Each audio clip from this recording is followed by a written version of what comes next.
এখন যেটা করব সেটা হচ্ছে সরাসরি চলে যাব আরো একটি ঘটনায়, এবং এই মুহূর্তে আমার সঙ্গে আছেন আপনাদের অত্যন্ত পছন্দের একজন মানুষ, যিনি হচ্ছেন আফনান ভাই। তাকে আমি বলেছিলাম এবং তিনি একটা ঘটনা পাঠিয়েও দিয়েছেন। তার সেই ঘটনাটি আমি এখন আপনাদের জন্য প্লে করছি। আশা করছি আপনাদের সবার ভালো লাগবে। চলুন শুনে আসি আফনান ভাইয়ের ঘটনাটি। রেকর্ডেড ফাইলটা আজকে পাঠালাম। আজকে একটি ঘটনা আমি আপনাদের সঙ্গে শেয়ার করব। এটা আমার নিজের সাথে ঘটা ঘটনা।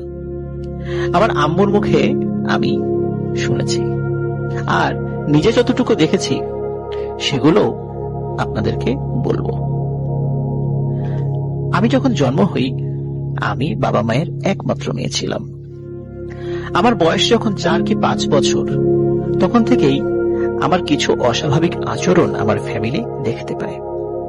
যেমন, আমি বৃষ্টি দেখলে পাগলের মতো হয়ে যেতাম, আর ভেজা রাত পর্যন্ত নাকি আমার শরীর প্রচুর পরিমাণ শক্ত হয়ে যেত এবং নীল রঙের হয়ে যেত। আম্মু প্রথমে বুঝতে না পারলেও পরে আম্মু বিষয়টি খেয়াল করে। আর ফুল, যেটা আমরা সবাই পছন্দ করি, আমি সেই ফুল খাওয়ার জন্য পাগল ছিলাম। আমার আম্মু বাধ্য হয়ে আমাকে ফুলের পাপড়ি ধুয়ে ধুয়ে খেতে দিত। একদিন আমাদের গ্রামের বাড়ির এক বুড়ি মহিলা আমাকে দেখে বলে যে আমার সাথে নাকি পরী আছে। আম্মু বিষয়টি অত পাত্তা দেয় না, কিন্তু আমি যত বড় হচ্ছি ততই আমার সমস্যাগুলো বাড়তে থাকে। আমি অন্যান্য বাচ্চাদের থেকে চুপচাপ ছিলাম একটু বেশি পরিমাণে। একা একা কথা বলতাম, ঘুমিয়ে ঘুমিয়ে কথা বলতাম। কার সাথে বলতাম কেউই দেখতে পেত না। এরকম ভাবেই আমি বড় হতে থাকি। এর মাঝে আমাকে হুজুর দেখানো হয়। সবাই তাবিজ দিয়েছিল, কিন্তু কোনোভাবেই সেটা থাকতো না। 4 থেকে 5 দিনের মধ্যেই তাবিজগুলো হারিয়ে যেত। আমার বয়স যখন 10 কি 12, তখন থেকেই আমি নিজেও আমার এই সমস্যাগুলো বুঝতে পারি, কিন্তু তখন আমার মনে ভয়টাই বিরাজ করে। আমি স্বপ্নে 2টা মেয়েকে আমার সাথে কথা বলতে দেখতাম। মেয়েগুলো পরীর মতোই সুন্দর থাকত, আর আরো কিছু অদ্ভুত স্বপ্ন আমি দেখতাম। এর মাঝে শুরু হলো আরেক সমস্যা। প্রত্যেক দিন রাত 3টা কি 3:30টার দিকে আমার ঘুম ভেঙে যেত। আমাদের বাসা একতলা, আর আমাদের পাশের বাসাও একই রকম একতলা। একদম অল্প একটু দূরত্বে এই দুটো বাসা ছিল। আর আমি রাতের বেলা শুনতে পেতাম আমাদের পাশের বাসার ছাদে কোনো একটা মেয়ে কান্না করছে। একবার কান্না করে আবার হাসে, আবার হাসে, আবার কান্না করে। আবার দৌড়ানোর শব্দও পেতাম। পায়ে নুপুর পড়লে যে আওয়াজ হয়, সেই আওয়াজটাও আমি পেতাম। আমি খুব ভয় পেতাম, কিন্তু আম্মুকে ডাকতে পারতাম না। আমি বালিশ চাপা দিয়ে শুয়ে থাকলেও আমি সেই শব্দ আরো বেশি শুনতে পেতাম। এই ঘটনা ফজরের আজানের আগ পর্যন্ত অনবরত চলতে থাকে, আর আজান দিলেই এই শব্দগুলো আর আমি শুনতে পাই না। এই ঘটনাগুলো বন্ধ হয়ে যায়, আর আমিও তখন ঘুমাতে পারি। এরকম ভাবেই ঘটতেই থাকে প্রতিদিন। আমি ভয়ে কান্নাকাটিও করতাম। এইরকম 1 মাসের মতো চলতে থাকে। রাতে ঠিক মতো না ঘুমানোর কারণে আমি অসুস্থ হয়ে যাই, আর আম্মুকে বিষয়টি জানাই। এর 2 দিন পর আমার বাবা এক কাজে বরিশাল চলে যায় কয়েকদিনের জন্য। এখন আমি আর আম্মু রুমে। আমি এমনই এক রাতে ঘুমিয়ে গেছি, হঠাৎ আমার ঘুম ভেঙে যায়। ঘুম ভাঙার পর দেখি হালকা ডিম লাইটের আলোয় আমি যতটুকু বুঝতে পারছি আমাদের রুমটা অনেক বড় হয়ে গেছে। রুমের জিনিসগুলো আমার থেকে অনেক অনেক দূরে দূরে মনে হচ্ছে। আমি কিচ্ছু বুঝতে পারছিলাম না। আমি তখনই আমার পাশে আম্মুকে ডাকার চেষ্টা করি, কিন্তু আমি যখনই ডাকার জন্য আম্মুর দিকে তাকিয়েছি, আমি দেখি আমার আম্মু আমার পাশে নেই। অন্য একটা মানুষ আমার পাশে। মহিলা নাকি আমি ঠিক বুঝতে ওঠার আগেই বা বুঝতে পারার আগেই সেই অবয়বটি আমার শরীরের উপর উঠে আমাকে চাপ দেওয়ার চেষ্টা করতে লাগলো। আমি স্পষ্ট বুঝতে পারলাম যে সেটি একটি মহিলাই ছিল, আর আমি একটি মহিলাকেই তখন দেখতে পাচ্ছিলাম, যদিও বা শুরুতে আমি সেটা বুঝতে পারিনি। ফেসটা যে কেমন আমি বুঝতে পারবো না, মানে বোঝাতে পারবো না। অনেক ভয়ঙ্কর ছিল চুলগুলো তার, কেমন জানি জট জট লাগানো।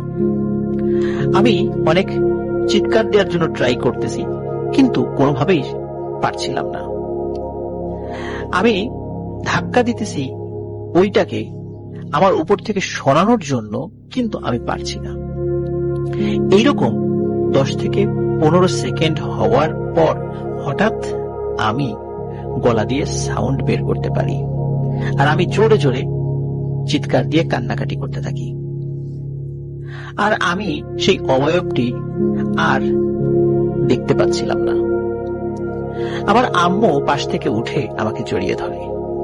আমি অনেকক্ষণ একভাবে কান্না করি। আমি এত ভয় পেয়েছিলাম আর এত জোরে কান্নাকাটি করছিলাম যে আশেপাশের মানুষরাও সেই রাতে আমাদের বাসায় এসে গিয়েছিল। এর পরের দিন আবারও আমি যখন রাত্রে ঘুমিয়েছি, আমার হঠাৎ ঘুম ভেঙে যায়। আমি দেখি যে আমাদের রুমের যে গেট রয়েছে সেটি খোলা, আর এর পাশে যে আমাদের যে মেইন গেট রয়েছে সেখান থেকে আমার মেজো ভাইয়া হাত ইশারা করে আমাকে ডাকছে, এবং এমন ভাবে ডাকছে সে খুব আস্তে আস্তে ঠোঁট নাড়িয়ে বলছে এবং হাত ইশারা করে বলছে, এদিকে আসো, এদিকে আসো। আমি কোন জগতে চলে গিয়েছিলাম হয়তো সেই সময়ে, আমার কোনো হুঁশ ছিল না। আমি খাট থেকে নেমেই পড়েছিলাম প্রায়। হঠাৎ আমার আম্মু আমার হাত চেপে ধরে। এর মধ্যে দেখি ওই দরজাগুলো সবই বন্ধ, কারণ তখন আমার হুঁশ ফিরে এসেছে যখনই আমার আম্মু আমার হাত চেপে ধরেছে। আমি ভয়ে আবারও চিৎকার দিয়ে কান্নাকাটি শুরু করি এবং আম্মুকে আমি যা দেখেছি সেটি খুলে বলি। অনেক কষ্টে আমাকে শান্ত করে আমার আম্মু। আমরা সকাল পর্যন্ত আর ঘুমাইনি। ওই দিন দিনের বেলা এক হুজুরের কাছে আমরা যাই। হুজুরকে সব ঘটনা খুলে বলার পর উনি বলে, আমাকে যদি আমার আম্মু গতকাল রাত্রে হাত চেপে না ধরতো, আমাকে নাকি সেই জিনেরা নিয়েই যেত। হুজুর আমাকে দোয়া কালাম পড়ে ঝাড়ফুঁক দেয়, পানি পড়া, আরো কিছু নিয়ম কানুন দেয়। আমি ওই রকম ভাবে চলতে থাকি, কিন্তু আমার সমস্যা ঠিক হচ্ছিল না। আমি প্রতিদিনই কিছু না কিছু কারণে ভয় পেতাম। পরে আবারও আমাকে হুজুরের কাছে নিয়ে যাওয়া হয়।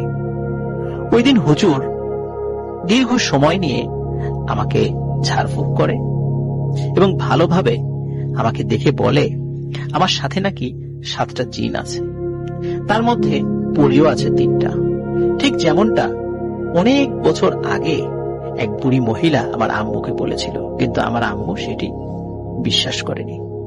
আম্মু হুজুরের মুখে এই কথা শুনে খুবই অবাক হয়। তারপর ওই দিন রাতে আমাকে আবার সেই হুজুরের কাছে নিয়ে যেতে বলে। আম্মু আমাকে তার কাছে নিয়ে যায়। তারপর হুজুর একটা গোল বৃত্তের মতো এঁকে আমাকে মাঝখানে দাঁড়িয়ে যেতে বলে। আমি ওই বৃত্তের মাঝে গিয়ে দাঁড়িয়ে পড়ি। পরে আমি দেখতে পাই কি এক অদ্ভুত পাতা, সেই পাতার নাম আমি জানি না। এই পাতা দিয়ে হুজুর 7 বার আমাকে ঝাড়ফুঁক করলো এবং সেই পাতাগুলো ঝাড়ফুঁকের পর পুড়িয়ে ফেললো, এবং সেই পাতার ছাইগুলো একটা কাচের শিশির ভেতরে হুজুর ভরে ফেললো এবং সেই শিশিটি নিজের কাছে রেখে দেয়, আর আমাকে কিছু দোয়া দরুদ শিখিয়ে দেয়। এরপর থেকে আমার আর কোনো ধরনের কোনো সমস্যা হয়নি, আলহামদুলিল্লাহ। এরপরে আমার শরীর অসুস্থ হয়ে গেলেও ওইরকম কোনো সমস্যা আমি আর ফেস করিনি। কিন্তু আমি যতটুকু বুঝি ওই জিনেরা এখনো দূর থেকে আমার ক্ষতি করার চেষ্টা করছে। আমি এখনো মাঝে মাঝে আমার নাম ধরে কেউ ডাকছে এইরকম শুনি। সন্ধ্যাবেলা, রাতের বেলা বিশেষ করে এরকম শুনতে পাই। আমি কোচিং থেকে আসতে আসতে সন্ধ্যা হয়ে যায়। আমি একা কোনো রাস্তায় বা কোনো গলিতে থাকলে আমার নাম বলে 2 বার ডাক দেয়। 2 বারের বেশি ডাক দেয় না, আর 2 বারের বেশি আমি কখনো ডাক শুনিও নি। অনেকদিন এমনটা শুনেছি। ফার্স্টে ভেবেছিলাম যে কেউ হয়তো আমাকে ভয় দেখানোর জন্য করে, হয়তো বা আশেপাশের কেউ, কিন্তু এইরকম গলা বা এইরকম কণ্ঠস্বরের মেয়ে আমাদের আশেপাশে নেই। আমি মাঝে মাঝে এখনো ডাক শুনি, কিন্তু আলহামদুলিল্লাহ আর কোনো সমস্যা আমার নেই। এই ছিল আমার ঘটনা। Thank you so much. আপনার ঘটনার জন্য আপনাকে অনেক ধন্যবাদ। এবং আমি আরো একটা ঘটনায় চলে যাব আমরা, এবং এই ঘটনাটা একটা অডিও ক্লিপ। চলুন শুনে আসি অডিও ক্লিপটি। আশা করছি এই অডিও ক্লিপটিও আপনাদেরকে অনেক অনেক আনন্দ দেবে। চলুন শুনে আসি। আসসালামু আলাইকুম রাসেল ভাই, আশা করি আপনি ভালো আছেন এবং ভালো ভাবেই আছেন। আমি জুবায়ের, ঢাকার বনশ্রী থেকে বলছি। ভূত.com-এর সকল মেম্বার্স এবং শ্রোতাদের জানাই আমার সালাম। প্রিয় লিসেনার, স্বাগতম ভূত এফএম ইউটিউব চ্যানেলে। এখানে আপনারা শুনতে পারবেন ভৌতিক বিভিন্ন ধরনের গল্প। প্রতিদিন রাত 9:30 এখানে ভিডিও আপলোড করা হয়। নতুন নতুন ভিডিও পেতে চ্যানেলটিকে সাবস্ক্রাইব করে রাখবেন। দেখা হবে অন্য কোনো দিন অন্য কোনো ভৌতিক ভিডিও নিয়ে। আমি আমার ঘটনাগুলো শেয়ার করি, যদি ভালো লেগে থাকে তাহলে অবশ্যই ঘটনাটি ইউটিউবে আপলোড করবেন। আজকে আমি 3টি ঘটনা শেয়ার করব। প্রথম ঘটনাটি হলো আমার আম্মুর সাথে ঘটে যাওয়া একটি ঘটনা, দ্বিতীয় ঘটনাটি হলো আমার আম্মুর চাচির সাথে ঘটে যাওয়া একটি ঘটনা, এবং শেষ ঘটনাটি হলো আমার আম্মুর মামার সাথে ঘটে যাওয়া একটি ঘটনা। তো আমি কথা না বাড়িয়ে ঘটনায় চলে যাই। প্রথম ঘটনাটি আমার আম্মুর সাথে ঘটে যাওয়া। আম্মু তখন খুবই ছোট এবং আম্মুরা তখন পুরান ঢাকার হাজারীবাগে থাকতো। আম্মুরা যে বাসাটা থাকতো, ওই বাসাটা এরকম ছিল যে টয়লেটটা বাসার সাথে না, অর্থাৎ বাসা থেকে কিছুটা দূরে টয়লেটটা বানানো, এবং টয়লেটটা দেখতে এরকম ছিল যে চারদিক দিয়ে দেয়াল, কিন্তু উপরে একদমই খোলা। আম্মুর সাথে যে ঘটনাটি করতো ওইটা টয়লেটে করতো। প্রায় রাতে আম্মুর টয়লেট ধরতো। আম্মুর টয়লেটে গেলে দেখতে পেত যে সিলিং এর যে খোলা জায়গাটা, ওই খোলা জায়গায় একটি ছোট্ট বাচ্চা, কালো ছোট্ট বাচ্চা আম্মুকে হাত মারছে, আম্মুর সাথে কথা বলার চেষ্টা করছে, আম্মুকে ভেঙ্গাচ্ছে।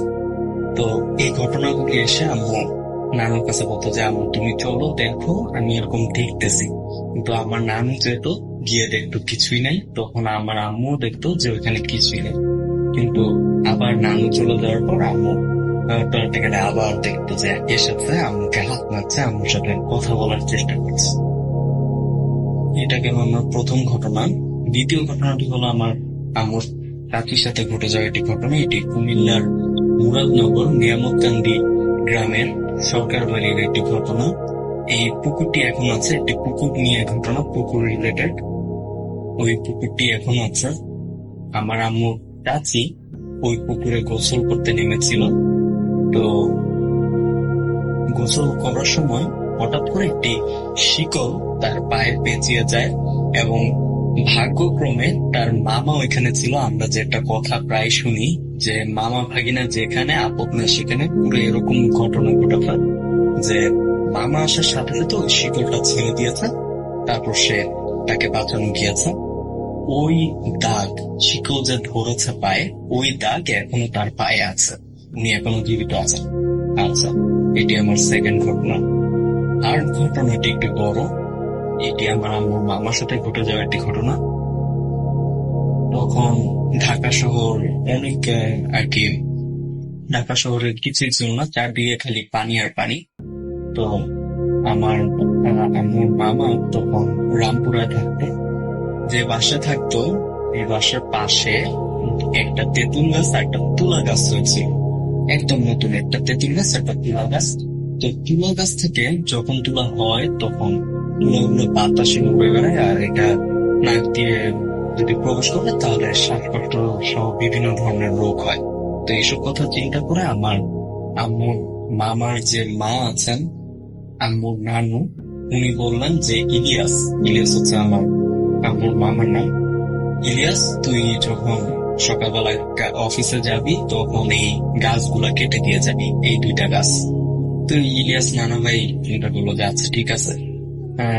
আম্মুর নানুকে বললো যে আচ্ছা কেটে দিয়ে যা। তো যথারীতি কাজে যাওয়ার আগে উনি এই 2টা গাছ কেটে দিয়ে গেলেন, একটা তেঁতুল গাছ, একটা তুলা গাছ। সন্ধ্যায় উনি কাজ শেষ করে মাগরিবের নামাজ পড়ে যখন ফিরতে নিলেন, একদম ফিরার সাথে সাথেই তিনি বাসার দরজায় বসে পড়লেন আর মুখ দিয়ে লালা বের হতে শুরু করলো, সাদা লালা। তো বাসা থেকে আম্মুর মামার বড় ভাবি বের হয়ে আসলেন। বের হয়ে এসে ওনাকে ধরলেন, ধরে বিছানায় নিয়ে গেলেন। পরে বিশাল খারাপ অবস্থা, চোখ উল্টিয়ে সাদা হয়ে আছে আর মুখ দিয়ে লালা পড়তেছে। তো পাশের বাসায় একজন হুজুর ছিল, ওই হুজুরকে এনে প্রাথমিক একটা ট্রিটমেন্ট নেওয়া হয়। ওই হুজুর বললো যে আমি এই কেস হ্যান্ডেল করতে পারবো না, আর বড় হুজুরের কাছে নিয়ে যেতে হবে। পরবর্তীতে একটা বড় হুজুরের কাছে নিয়ে যাওয়ায় বড় হুজুর একটা তাবিজ দিল। তাবিজ দেওয়ার পরে ঘটনা আবার নতুন করে শুরু হলো। এই ঘটনা হচ্ছে যে মামা, কি আমার নানা ভাই, আমার আম্মু মামা সম্পর্কে আমার নানা ভাই হন। তো নানা ভাই রাতের বেলা ঘুমানোর সময় ঘুম ভেঙে যেত। ঘুম ভেঙে জানলা দিয়ে দেখতো যে ওনার বাবা, তিনি তখন মারা গিয়েছেন। আমার মামা আর নানা ভাইয়ের বাবা, উনি তখন মারা গিয়েছেন, মৃত। উনি একটা সাদা ঘোড়ায় চড়ে আসতেন জানলার সামনেই, এসে বলতেন, ইলিয়াস তোর গলায় এটা কিসের তাবিজ? এই তাবিজটা সরা, তোর এই তাবিজের কারণে তো আমি তোর কাছে আসতে পারতেছি না। আমার নানা ভাইয়ের মাথায় কিন্তু তখন ওইটা আছে যে উনি তো মারা গিয়েছেন, উনি কিভাবে আসলেন। প্রায় রাতে ঘোড়া দিয়ে এসে এই কথাটা বলে যেত যে তুই এই তাবিজটা সরা, তুই এই তাবিজটা সরা, এটার কারণে আমি তোর কাছে আসতে পারতেছি না। তো এই ঘটনা আমার নানা ভাই ওনার ভাবির সাথে শেয়ার করলো। শেয়ার করার পর ওনার ভাবি বললাম যে দাঁড়াও, আমি আজকে রাতে তোমার পাশে শুয়ে থাকবো, যদি আসে তুমি আমাকে একটা ইশারা দিও, তাহলে আমি জেগে দেখবো কি ঘটনা। তো রীতিমতো আজকের রাতেও ওনার কাছে ওই ঘোড়াটা আসে, কিন্তু উনি দেখতে পাচ্ছেন, ভাবি যে আছেন ভাবি দেখতে পাচ্ছেন। তো এটাই ছিল আমার 3টা ঘটনা। আশা করি যদি আপনাদের কাছে ভালো লেগে থাকে অবশ্যই ইউটিউবে শেয়ার করবেন। আমার কাছে আরো ঘটনা আছে, আমার নানা ভাই রিলেটেড ঘটনা আছে, আমার আম্মু ফ্যামিলির সাথে অধিকাংশ ঘটনা। যদি আপনাদের ভালো লেগে থাকে কাইন্ডলি আমাকে জানাবেন। আমি পরবর্তীতে আরো ঘটনা শেয়ার করতে চাই, আমি ভূত এফএমের সাথে থাকতে চাই। সবার জন্য শুভকামনা রইল। আল্লাহ হাফেজ। প্রিয় লিসেনার, শেষ পর্যন্ত ভিডিওটি দেখার জন্য আপনাকে অনেক ধন্যবাদ। আমরা প্রতিদিন রাত 9:30 এখানে ভিডিও আপলোড করে থাকি। নতুন নতুন ভিডিও পেতে চ্যানেলটিকে সাবস্ক্রাইব করে রাখবেন। আর আপনার জীবনে ঘটে যাওয়া কোনো কাহিনী যদি শেয়ার করতে চান তাহলে আমাদের হোয়াটসঅ্যাপে যোগাযোগ করতে পারেন, আমরা আপনার কাহিনীগুলোকে শেয়ার করব।